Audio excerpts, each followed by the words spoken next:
ఏమంటుందంటే విజయ్ గారు చెప్పిన one statement second, Revanth Reddy గారికి ఒక్క నిమిషం. అంటే మీరు కొన్ని కీలకమైనటువంటి ఎగ్జాంపుల్ చెప్పారు. ఆఫ్ కోర్స్ వాస్తవ పరిస్థితులు కూడా అవే. నుమాన్ గారు good morning. Very good morning. కేరళలో సగటు మనిషి జీవించే జీవిత కాలం ఎక్కువే. కేరళలో హెల్త్ డిపార్ట్మెంట్ కూడా చాలా స్ట్రాంగ్గా ఉందని చెప్పాలి. కేరళలో ఎడ్యుకేషన్ కూడా హై ఎండ్, దేశంలోనే మొట్టమొదటి జీరో, అంటే ఎడ్యుకేషన్ లెస్ పర్సెంట్ ఎంత ఉందంటే జీరో.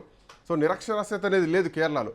అట్లాంటి కేరళ ఒక అభివృద్ధి చెందినటువంటి రాష్ట్రంలో అభివృద్ధికి ఆమడ దూరంలో ఉన్నటువంటి తెలంగాణ రాష్ట్ర ముఖ్యమంత్రి వెళ్ళి అక్కడ అభివృద్ధి చేస్తాం అంటే కేరళతో పోలిస్తే కేరళ విద్యా ఎడ్యుకేషన్ కోసమే కేరళ ప్రభుత్వం 15% కేటాయించింది.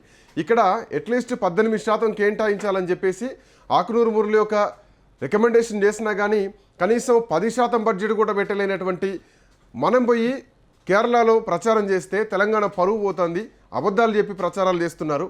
మిగతా రాష్ట్రాల్లో కంటే అంత అవగాహన లేకుండా అంత తెలివి తక్కువ అయితే ప్రజలు కారు కదా. సో ప్రజల్ని మోసం చేస్తే అక్కడ మోసపోయేటువంటి ప్రజల అని ప్రశ్నిస్తున్నారు. పినరయి విజయన్ ఇదే ప్రశ్నిస్తున్నారు. మీ దగ్గర బుల్డోజర్లతో ఇండ్లు కూలగొట్టుకుంటున్నారు, మీది మీరు చూసుకోండి, తర్వాత మా దగ్గర రండి అని చెప్పి.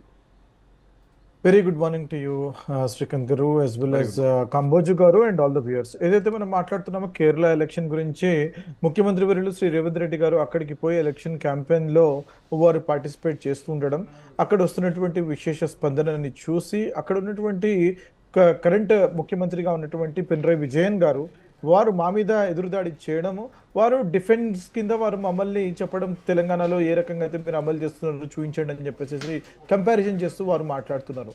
People of Kerala are very intelligent, very smart, as you rightly said. అక్కడ లిటరసీ రేట్ అనేది 95 to 96% లిటరసీ రేట్ ఉంది.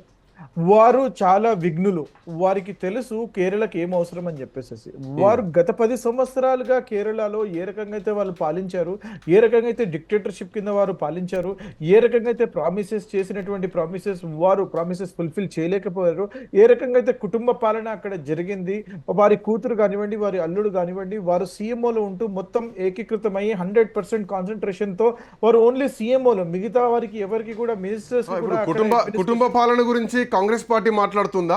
కాంగ్రెస్ పార్టీ చేతుల్లోనే, కాంగ్రెస్ పార్టీ కుటుంబం చేతుల్లోనే ఇప్పటికీ పార్టీ ఉంది.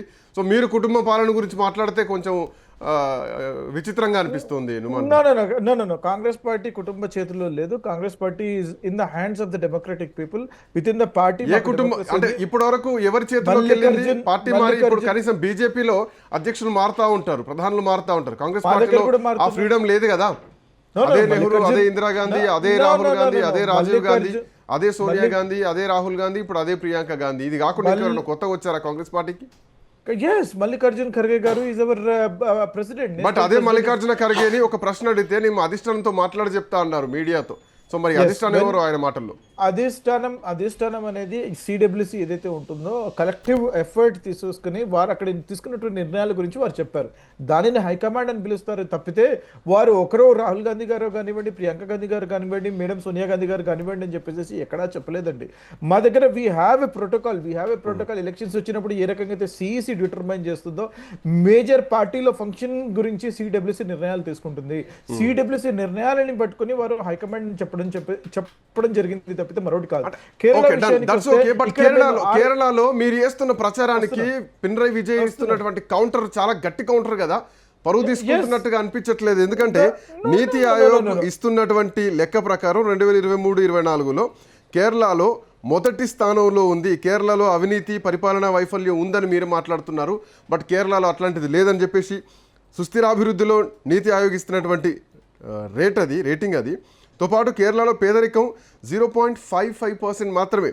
తెలంగాణలో దగ్గర 6% పేదరికం ఉంది. సో అట్లాంటి మనం వెళ్ళి కేరళని డెవలప్ చేస్తామని చెప్తేనే విచిత్రంగా అనిపిస్తుంది. అందుకే పినరయి విజయన్ కౌంటర్ ఇస్తున్నారు, ఫస్ట్ మీరు చూసుకోండి మా దగ్గరకు వచ్చే ముందని చెప్పి. Let us talk about data, sir. Let us talk about data. మీరు ఇందాక ఏదైతే మాట్లాడారో 10 సంవత్సరాలు ఏ రకంగా అయితే వారి రూలింగ్ ఉందని చెప్పేసి నేను చెప్తూ వచ్చానో, వారి యొక్క పాపులేషన్ కూడా ఇంచుమించుగా తెలంగాణకి దగ్గరలో ఉంటుంది. 3.5 కోట్లు, దాదాపు 3,60,00,000 ఇస్ దేర్ పాపులేషన్. వారి యొక్క జిఎస్డిపి రేషియో, మీరు ఒక డెట్ టు జిఎస్డిపి రేషియో గురించి నేను మాట్లాడుతున్నాను. It is above the FRBM limits. ఇది is above the FRBM limits. వారి యొక్క డెట్ ఈ రోజు మీరు చూసుకుంటే 5,00,000 కోట్లుగా ఉంది. వారిని కాపాడాల్సింది కేంద్ర ప్రభుత్వం. కేంద్ర ప్రభుత్వంతో మరి వారు పార్ట్నర్షిప్ లోనే ఉన్నారు కదా. Both the LDF and BJP are the two sides of the same coin కదా. వారిని కేరళని కాపాడాల్సిన బాధ్యత వారికి లేనప్పుడు వారు చేయట్లేదు కాబట్టి we have come up with 5 guarantees. LDF BJP ఒకటి అంటున్నారా? Yes, 100%. Who is saying not? But అదే త్రివేంద్రంలో కాంగ్రెస్ పార్టీ కొంత మద్దతు ఇస్తేనే అక్కడ Bharatiya Janata party even municipality గెలిచింది, కార్పొరేషన్ గెలిచింది. Municipal elections are going to be local election. దాని గురించి let us talk in a separate frame. Municipal elections మనందరికీ తెలుసు. లోకల్ ఇష్యూస్ గురించి అక్కడ రావాల్సినటువంటి మెజారిటీ మార్క్ రాకపోయినప్పుడు కాంబినేషన్స్ జరుగుతూ ఉంటాయి. That we have seen it in Telangana also. We have joined with BJP. BJP BRS తో కలుస్తారు. Let us not talk about municipal election. I'm talking about the narrative for the state election is going to be completely different. 10 సంవత్సరాలు ఏదైతే వారు election చేశారో, 10 సంవత్సరాలు ఏదైతే వాళ్ళు ruling చేశారో సరిగ్గా చేయకపోవడం వల్ల we have come up with 5 guarantees. మేము 5 గ్యారంటీలలో ఫ్రీ బస్ ఇక్కడ ఇస్తున్నాము, అక్కడ ఇస్తున్నాము అని చెప్పేసి చెప్తున్నాము. 3,000 రూపాయలు ప్రతి మహిళకి ఇస్తామని చెప్పేసి అక్కడ చెప్తున్నాము. ఇక్కడ మేము 2,500 రూపాయలు ప్రతి మహిళకి ఇవ్వడానికి మేము ముందుకు వచ్చాము. ఈ గ్యారంటీ ఆ guarantee they are very similar. మేము ఇక్కడ ఏదైతే ప్రామిస్ చేసామో అది అక్కడే ఫుల్ఫిల్ చేస్తున్నాము.